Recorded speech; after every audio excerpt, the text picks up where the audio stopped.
গোৱালপাৰা জিলা যি আয়ুক্ত কাৰ্যালয় আছে তাৰ সন্মুখত আপোনালোকে বহিছে বিক্ষোভ আচলতে দেখা গৈছে আপোনালোকে বহুত দিন সংগ্ৰাম কৰিছে কিন্তু কি পৰ্যন্ত কি হ'ল বা আজি কিহৰ কাৰণে বিক্ষোভ অকণমান হয় আজি অকল এই গোৱালপাৰা জিলাতে নহয় সমগ্ৰ ভাৰতবৰ্ষত এই আন্দোলনটো চলিছে ২৬ নৱেম্বৰৰ কৃষক শ্ৰমিক তথা জনবিৰোধী শ্ৰমিক চৰকাৰৰ জনবিৰোধী নীতিত অসন্তুষ্ট হৈ আজি এই আন্দোলনটো প্ৰৱৰ্তন কৰিছে ভাৰতবৰ্ষৰ গোটেই দেশৰ জিলাবিলাকত আমিও গোৱালপাৰা জিলাই কৰিছোঁ।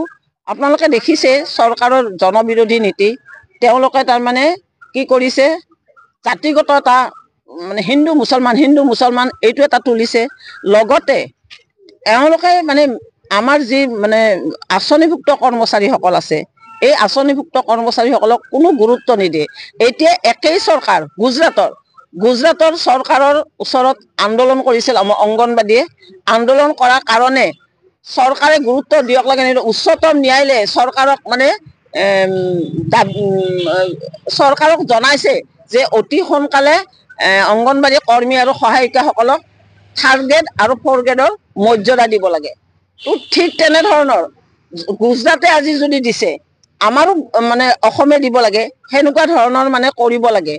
এতিয়া অংগনবাদী বিলাককে ইমান কাম দিছে কাম পোষণ নামৰ আঁচনিৰ জৰিয়তে আপোনালোকে জানে কিন্তু মোবাইল নাই যদি মোবাইল দিব নোৱাৰে ইতিমধ্যে যোৱা 2 তাৰিখে আমাৰ বিভাগীয় ডাইৰেক্টৰে মাতি লৈ যাই কিনে কৈছে বিভিন্ন কথাৰ মাজতে আমি মোবাইলৰ কথা কওঁতে তেওঁ কৈছে আমিতো মোবাইলৰ মানে কৰিছিলোৱে কিন্তু ভাৰত চৰকাৰে এইটো বন্ধ কৰিছে। যদি মোবাইল দিয়া বন্ধ কৰিছে তেতিয়াহ'লে কাম কৰা কিয় বন্ধ নকৰে আৰু কাম কৰিব লগা হ'লে মোবাইল ক'ত পাব।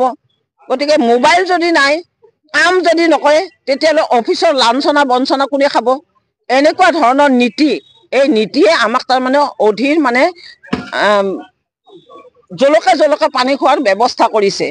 কষ্ট আৰু দেখিছে মূল্য বৃদ্ধিৰ কাৰণে আমাৰ অংগনবাদী এগৰাকী মাত্ৰ 6,500 টকা পায় আৰু সহায়িকা এগৰাকীয়ে 3250 টকা পায়। এইখিনি টকাৰে মূল্য বৃদ্ধিৰ বজাৰত একো কৰিব নোৱাৰে। গতিকে চৰকাৰৰ জনবিৰোধী নীতি বিলুপ্তি হ'ব লাগে আৰু সাধাৰণ কৃষক শ্ৰমিকৰ অলপ মানে উন্নতি হ'ব লাগে। এই সাধাৰণ শ্ৰেণীৰ মানুহে যাতে দুপে তললৈ নাযায় ওপৰলৈ যোৱাৰ ব্যৱস্থা চৰকাৰে কৰিব লাগে। কৃষকৰ যি মুনাফা এই মুনাফাটো আদায় দিব লাগে আৰু বাকী শ্ৰমিকসকলক লৈ যাতে চৰকাৰে হেতালি নেখেলায় আৰু এই আঁচনিভুক্ত কৰ্মচাৰীসকলৰ দৈনন্দিন জীৱন যাতে অলপ উন্নত মানদণ্ডৰ হয়। আপোনালোকে দেখিছে তেওঁলোকে ভাষণতে উন্নতি কৰে তেওঁলোকৰ যি ভাষণ এই ভাষণত উন্নতি হৈ আছে কিন্তু বাস্তৱত চাব লগা হ'লে এয়া ফপলা স্বৰূপটো আমি দেখি আছো। আমি জীয়াটো ভুগি আছো মানে দিনে দিনে জীয়াটো ভোগাৰ নিচিনা হৈছে। কাম কৰিবলৈ পইচা নাপাওঁ কাম কৰিছো কাম কৰাইছে আমাৰ হাতে কিন্তু উপযুক্ত মজুৰি তেওঁলোকে নিদিয়ে। গতিকে এইবিলাকৰ অৱসান ঘটিব লাগে।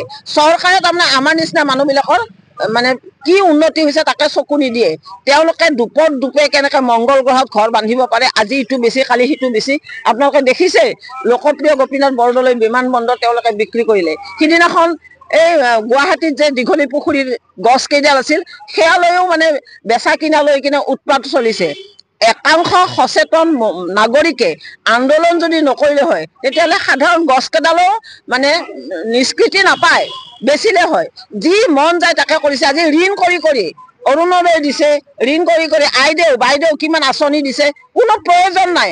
আৰু এই যে বিনামূলীয়া চাউল অসমৰ মানুহক এলেহুৱা কৰিবৰ কাৰণে এইবিলাক কৰিছে। কোনো দৰকাৰ নাই বিনামূলীয়া চাউলৰ। উচিত সময়ত আপোনালোকে উচিত কামটো কৰক। বাইদেউ আঁচনি কিয় দিব লাগে?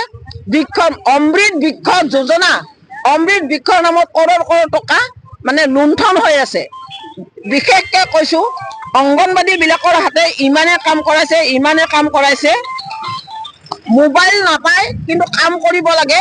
এই কাৰণে শিৱসাগৰত সিদিনাখন অলপতে আমাৰ লগৰ এগৰাকীয়ে গৈ কিনে গৌৰী সাগৰত জাপ দি মৰিব খুজিছিল কামৰ তাৰণাত। গতিকে এইবিলাক বন্ধ কৰিব লাগে এই নাটকবিলাক বন্ধ কৰিব লাগে আৰু কাম যদি কৰিব লাগে উপযুক্ত সঁজুলি দিয়ক আৰু যিখিনি আঁচনিভুক্ত কৰ্মচাৰীৰ জীৱনৰ মানদণ্ড যাতে অলপ উন্নত মানৰ হয় এইটো ব্যৱস্থা চৰকাৰে কৰিব লাগে। আজি ভাৰতবৰ্ষৰ বিভিন্ন ৰাজ্যই মাননিৰ সলনি মজুৰি নাপালেও মাননি বেছি বেছি পায়। যেনে কেৰালাই দিছে, হায়দৰাবাদে দিছে, পাঞ্জাবে দিছে, আমাৰ অসমে কিয় দিব নোৱাৰে?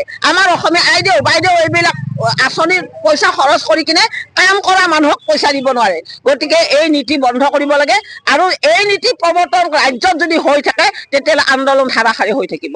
সঞ্চালকে যি পত্ৰ প্ৰেৰণ কৰিছিল চৰকাৰলৈ সেইটো কাৰ্যকৰীকৰণৰ এইটো 2023 চনৰ অক্টোবৰ মাহৰ 12 অক্টোবৰত মানে অংগনবাদী কৰ্মী, মিনি কৰ্মী আৰু সহায়িকাৰ কাৰণে ভাগে ভাগে পইচাটো দিয়াৰ কাৰণে চৰকাৰক মানে প্ৰস্তাৱ দিছিল। সেই প্ৰস্তাৱ আজিলৈকে দিছপুৰীয়াই জাপ দি থৈ দিছে, এতিয়ালৈকে কামত লগা নাই। এই আৰু